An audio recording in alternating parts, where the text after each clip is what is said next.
Sekarang kita akan belajar tentang logika berpikir. Ya. Pelan-pelan. Jadi kalau kita ngaji tafsir dengan benar, itu pasti cerdas.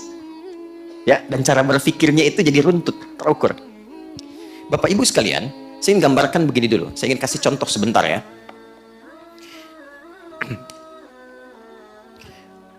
Anda bekerja di satu perusahaan. Kemudian ada pimpinan misalnya. Lalu pekerjaan Anda sudah berlangsung selama 5 tahun. Dalam 5 tahun itu, banyak pengalaman yang telah diberikan oleh pimpinan. Diberikan arahan, diberikan petunjuk, diberikan bimbingan. Setelah itu dicukupkan berbagai hal kebutuhan, diterangkan. Ini dampaknya begini, kerjakan ini, hasilnya akan begini. Ya, engkau kerjakan begini, yang didapatkan akan seperti ini. Sehingga pekerjaan Anda terasakan dari pengalaman itu. Dapat sesuatu, sukses berjalan. Kemudian, pada tahun yang ke-6, masuk awal tahun yang ke-6, mulai ada arahan pimpinan yang Anda debat misalnya.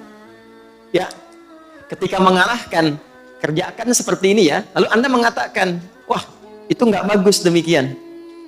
Ya, boleh jadi nanti akan begini-begini, itu nggak benar. Apalagi misalnya Anda menyangkalnya tanpa argumentasi. Saya nggak mau begitulah, ya. Saya nggak mau saja misalnya. Maka pimpinan mengatakan, bukankah 5 tahun yang lalu, yang ke belakang itu, kan sudah kamu rasakan kalau kamu begini, nanti akan seperti ini. Bukankah aku sudah berikan bimbingan kepadamu dan kamu rasakan? Bukankah sudah aku berikan nasihat kepadamu dan kamu mengetahuinya? Bukankah ketika kipas angin dinyalakan bunyinya mulai terdengar?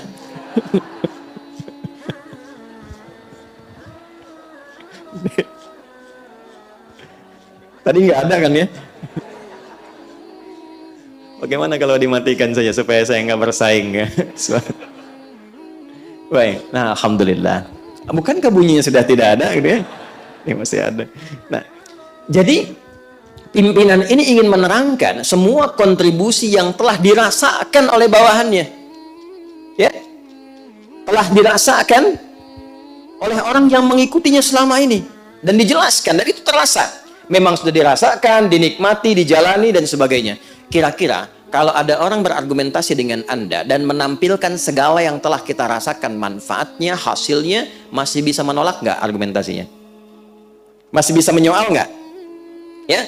Atau Anda datang kepada orang tua, mendebat kepada orang tua sesuatu, lalu ibu Anda mengatakan, kan mama yang mengandung kamu, melahirkan kamu, merawat kamu, sudah memberikan arahan kepada kamu, mama sudah mengalami semua ini, kamu akan ke tempat itu, mama sudah pernah ke sana, kan sudah mama tunjukin juga, kenapa mau maksa ke sana? Kalau sudah dirasakan, diberikan penjelasan dengan nyata dan kita rasakan sendiri, apakah masih mungkin kita menyoal? Oke, sekarang dengan cara yang sama, dengan argumentasi yang sama, dengan logika dan cara berpikir yang sama, ada orang-orang yang menyoal Al-Quran. Al-Quran itu firman siapa? Oke, satu, premisnya satu, Al-Quran firman Allah. Oke? Allah itu Tuhan bukan? Maha kuasa tidak? Maha segalanya tidak? Baik, semua yang bersumber dari Allah benar tidak? Yakin?